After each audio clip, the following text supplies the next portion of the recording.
দেশ বিদেশের ব্যবসা বাণিজ্য আর অর্থনীতির সব খবর নিয়ে আমন্ত্রণ ওয়ালটন স্মার্ট ফ্রিজ বিজনেস রিপোর্টে।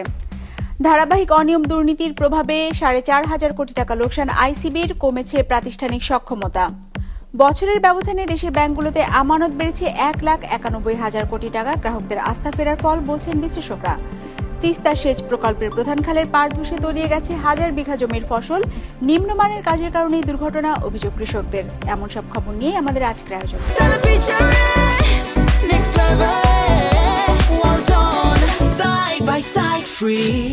অনিয়ম দুর্নীতির বেড়াজালে ঘেরা investment corporation of Bangladesh ICB সংস্থাটির লোকসানের পরিমাণ দাঁড়িয়েছে 4,500 কোটি টাকা। লোকসানের এই বিপুল অর্থ ব্যাংক থেকে 13% সুদে নেয়া। শুধু তাই নয়, আইসিবির বার্ষিক প্রতিবেদনে লোকসানের তথ্য গোপনের অভিযোগ উঠেছে। সংস্থাটির চেয়ারম্যান বলছেন, বিগত 1.5 দশকের ধারাবাহিক অনিয়ম আইসিবির সক্ষমতাকে ধ্বংস করেছে। ইকরামুল ইসলাম খানের রিপোর্টে বিস্তারিত। একসময় উচ্চ মুনাফায় থাকা investment corporation of Bangladesh ICB 2024-25 অর্থ বছরে লোকসান করেছে 1,213 কোটি টাকা। লোকসানের পেছনে দুর্বল ব্যাংক বহির্ভূত আর্থিক প্রতিষ্ঠানে ভুল বিনিয়োগ, পুঁজিবাজারে পোর্টফোলিও কমে যাওয়া এবং বিনিয়োগের জন্য নেয়া চড়া সুদের ব্যাংক ঋণকে কারণ হিসেবে উল্লেখ করেছে। তবে সন্দেহজনকভাবে 2025 সালের বার্ষিক প্রতিবেদনে লাভ লোকসানের হিসেব উল্লেখ করেনি আইসিবি। সরকারি মালিকানার প্রতিষ্ঠান আইসিবি শেয়ার ও ডিবেঞ্চারে বিনিয়োগ করে। এছাড়া মিউচুয়াল ফান্ড পরিচালনা, লিজ ফাইন্যান্সিং, ব্যাংক গ্যারান্টিও প্রদান করে থাকে।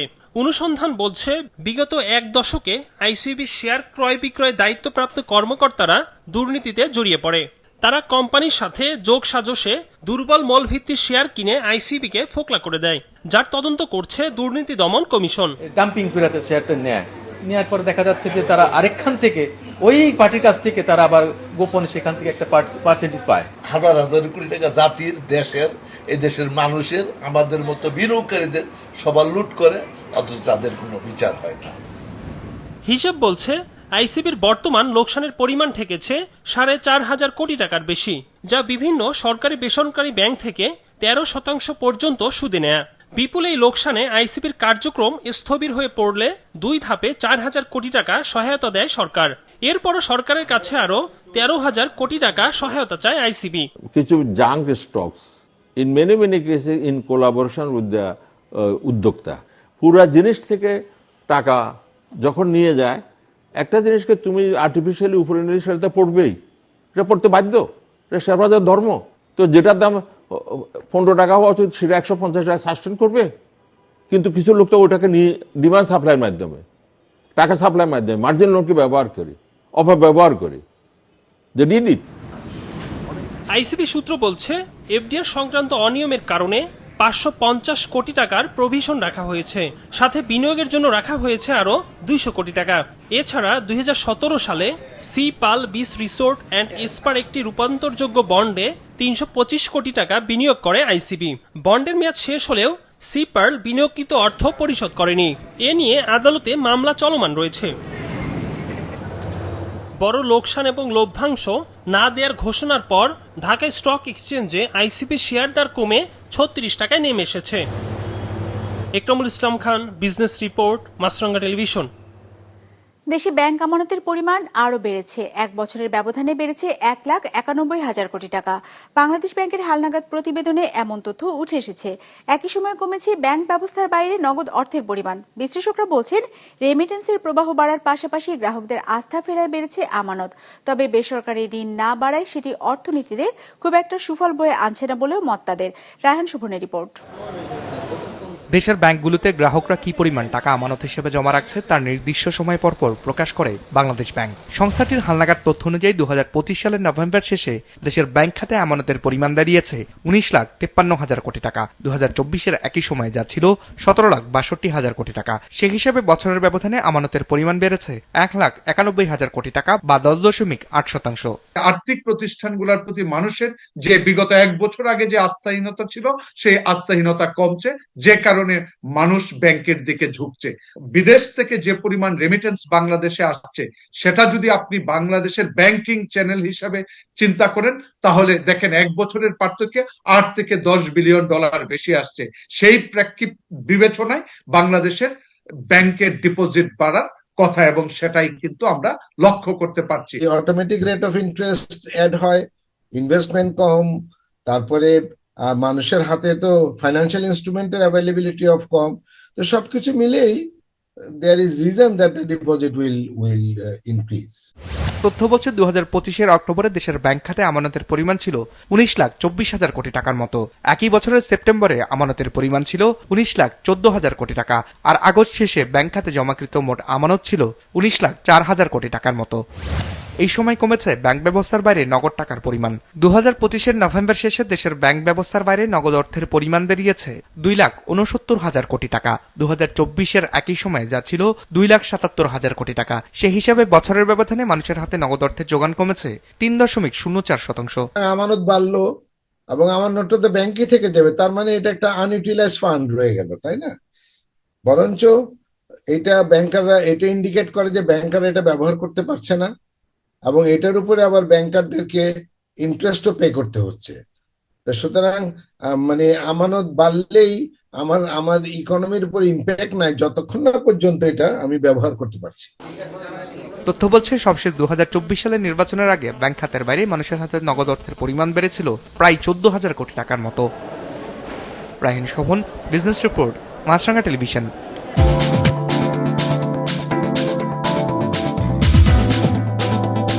ইতিবাচক ধারায় শেষ হয়েছে ঢাকা স্টক এক্সচেঞ্জের লেনদেন। সার্বিক সূচক ডিএসসি এক্স 17 পয়েন্ট বেড়ে দাঁড়িয়েছে 5,108-এ। বেচা কেনা হয়েছে 669 কোটি টাকার।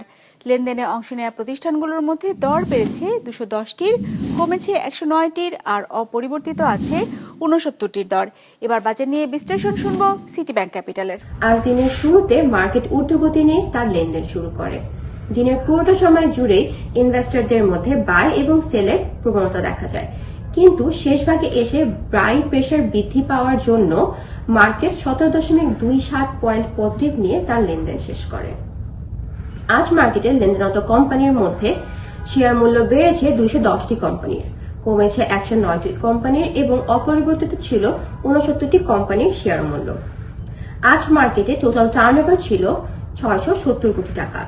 মার্কেটে গত সপ্তাহের এভারেজ টোটাল টার্নওভার ছিল 380 কোটি টাকা এবং চলতি সপ্তাহের টোটাল টার্নওভার ছিল 580 কোটি টাকা। আজকে সবচেয়ে বেশি লেনদেন করেছে ওরিয়েন্ট ইনফিউশন। আজ এদের প্রায় 26 কোটি টাকার মতো লেনদেন হয়েছে। দ্বিতীয়তে ছিল স্কয়ার ফার্মা। ইন্ডেক্স বাড়ার জন্য সবচেয়ে বেশি কন্ট্রিবিউশন রেখেছে জিপি। গেনার লিস্টে প্রথমে পাচ্ছি আমরা FAS finance and investment limited এবং দ্বিতীয়তে পাচ্ছি people's leasing financial service limited.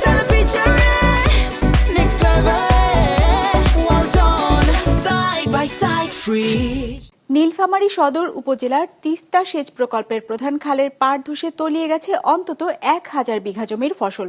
সোমবার দুপুরে হঠাৎ ধসে পড়ে পাড়ের প্রায় 50 ফুট এলাকা। এর ফলে তলিয়ে গেছে আলু, সরিষা, গম সহ বিভিন্ন ফসল। নিম্নমানের কাজের কারণেই এই দুর্ঘটনা, অভিযোগ কৃষকদের। নীলফামারী রিপোর্টার মঞ্জুলুর আলমের পাঠান তথ্য ও ছবিতে ডেস্ক রিপোর্ট। কয়েক ফুট পানির নিচে তলিয়ে আছে আলু, সরিষা, গম সহ শত শত বিঘা জমির ফসল। নীলফামারী সদর উপজেলার ইটখোলা ইউনিয়নের কামারপাড়া এলাকায় তিস্তা সেচ প্রকল্পের খালের পাড় ধসে তলিয়ে গেছে সিংদই, কামারপাড়া সহ আশপাশের বেশ কয়েকটি গ্রামের বিস্তীর্ণ অঞ্চল। পানিতে প্লাবিত হচ্ছে নতুন নতুন এলাকা। কৃষকরা বলছেন, বর্ষা মৌসুমের শুরুতে এমন ঘটনা ঘটলেও শুকনো মৌসুমে এমনটা তাদের কল্পনার বাইরে ছিল। পানি নামতে 2 সপ্তাহ সময় লাগবে বলে ধারণা তাদের। এতে আলু, গম, ভুট্টা ও সরিষা সহ নষ্ট হয়ে যেতে পারে জমির ফসল। এখানে মাটি দিয়ে মেরামত করার কথা, ওনারা বালু দিয়ে মেরামত করছে। মেরামত করার কারণে এখানে পানি ছাড়ছে, পানি উন্নয়ন বোর্ড পানি ছাড়ছে, তো এই পানিটা এই বালুগুলো ভেদ করে বের হয়ে গেছে। এদিকে কৃষি ক্ষেত 200 হেক্টর জমি কৃষকের নষ্ট হয়েছে। ক্ষতিগ্রস্ত কৃষকদের অভিযোগ, খাল সংস্কারের সময় পানি উন্নয়ন বোর্ডের ঠিকাদারি প্রতিষ্ঠান মাটির পরিবর্তে বালুর ব্যবহার করায় পাড় দুর্বল হয়ে পড়ে। তো আমরা ওই যে ক্যালনে পানি ছাড়ার পরে এই যে বেশ কিছুদিন আগে পানি ছাড়ছি, আজকে অনেক লোড দেওয়ার কারণে এই যে ক্যালেন আজকে ভাঙ্গা গেছে। ভাঙ্গে যাওয়াতে আমাদের 200 হেক্টর জমি ক্ষতিগ্রস্ত হয়েছে। এলাকা পরিদর্শন করে স্থানীয় কৃষি কর্মকর্তা জানান, ক্ষতি নিরূপণে কাজ শুরু হয়েছে। তালিকা করে সহায়তা দেওয়া হবে ক্ষতিগ্রস্তদের। আমি এই এলাকা পরিদর্শন করলাম, তো আমরা কৃষি বিভাগের পক্ষ থেকে সার্বক্ষণিক খোঁজ খবর রাখছি। যেসব কৃষকরা ক্ষতিগ্রস্ত হয়েছে আমরা চেষ্টা করছি তাদের সকলের তালিকা তৈরি করে আমরা আসলে কতটুকু ক্ষয়ক্ষতি হয়েছে সেটা আমরা পরবর্তীতে জানাতে পারব। যে ফসলগুলো যদি দ্রুত পানি নেমে যায় আমরা আশা করি এখান থেকেও কিছু রিকভারি করা যাবে। কৃষকরা বীজ দিয়ে সংগ্রহ সহযোগিতা আমরা চেষ্টা করব আমরা কৃষকদের জন্য কোনোভাবে ক্ষতিগ্রস্ত কৃষকদের কোনোভাবে কোনো ক্ষতিটা পুষিয়ে দেওয়ার আমরা কোনো রাস্তা বের করতে পারলে আমরা অবশ্যই কৃষকদের আমরা সার্বক্ষণিক তাদের খোঁজখবর রাখছি। ধসে যাওয়া অংশ বন্ধের জন্য দ্রুত ব্যবস্থা নেওয়া হচ্ছে বলে জানায় পানি উন্নয়ন বোর্ড। এসে দেখি যে প্রায় এখানে আনুমানিক প্রায় 15 মিটারের মতো একটা ব্রিজ হয়ে গেছে। তো জানামাত্র আমাদের নির্বাহী প্রকৌশলী মহোদয় নির্দেশে আমরা এখানে ইমিডিয়েটলি যাতে এখানে এই ব্রিজটা বন্ধ করতে পারি এই জন্য অলরেডি বিলম্বে অলরেডি জিও ব্যাগ আনতেছি। আমরা জিও ব্যাগ দিয়ে বালু ভরাট করে জিও ব্যাগ দিয়ে আমরা এই ব্রিজটা বন্ধ করে দিয়ে তারপর যারা ক্ষতিগ্রস্ত তাদেরকে কিভাবে সর্বাত্মক সহযোগিতা করা যায় সেটা আমরা প্ল্যান করতেছি। ন্যায্য ক্ষতিপূরণ এবং দায়ী ঠিকাদারি প্রতিষ্ঠানের বিরুদ্ধে দ্রুত ব্যবস্থা নেওয়ার দাবি ক্ষতিগ্রস্ত কৃষকদের। বিজনেস রিপোর্ট, মাছরাঙা টেলিভিশন। ভাড়াটিয়ার অধিকার নিশ্চিত করতে নির্দেশিকা প্রকাশ করেছে ঢাকা উত্তর সিটি কর্পোরেশন। এই নির্দেশিকা মেনে 2 বছরের আগে বাড়ি ভাড়া বাড়াতে পারবেন না বাড়িওয়ালারা। মঙ্গলবার নগর ভবনে ব্রিফিংয়ে ঢাকা উত্তর সিটি কর্পোরেশনের প্রশাসক বলেন, ভাড়াটিয়ার অধিকার সুরক্ষা এবং ভাড়া সংক্রান্ত হয়রানি কমাতে এই নির্দেশিকা দেওয়া হয়েছে।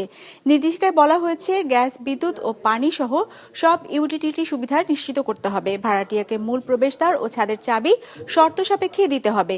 ভাড়া বৃদ্ধির হার বাজার মূল্যের 15% বেশি হতে পারবে না। ভাড়া দেওয়ার সময় সর্বোচ্চ 1 থেকে 3 মাসের অগ্রিম ভাড়া নেওয়া যাবে। ভাড়া বৃদ্ধির হার মোট ভাড়ার 15% বেশি হতে পারবে না। ভাড়া দেওয়ার সময় সর্বোচ্চ 1 থেকে 3 মাসের বেশি অগ্রিম নেওয়া যাবে না।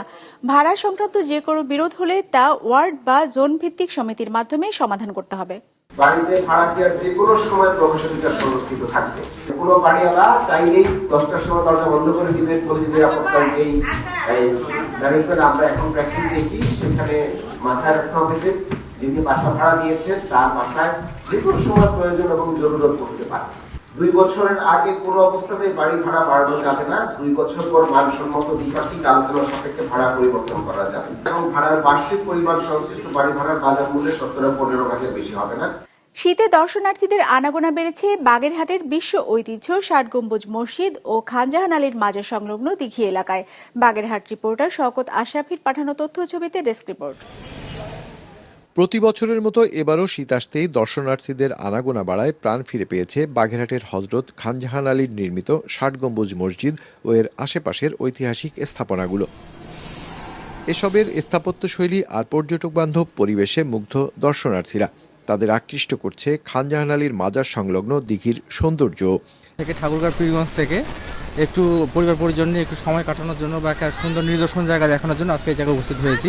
এই 60 গম্বুজ মসজিদ হচ্ছে একটা অনেক সুন্দর জায়গা। যে আমাদের একটা স্বপ্ন ছিল এই জায়গায় আসবো, আজকে আসতে পারছি। আমার দেখে অনেক ভালো লাগতেছে। আমি এখন অনেক প্রাউড ফিল করতেছি।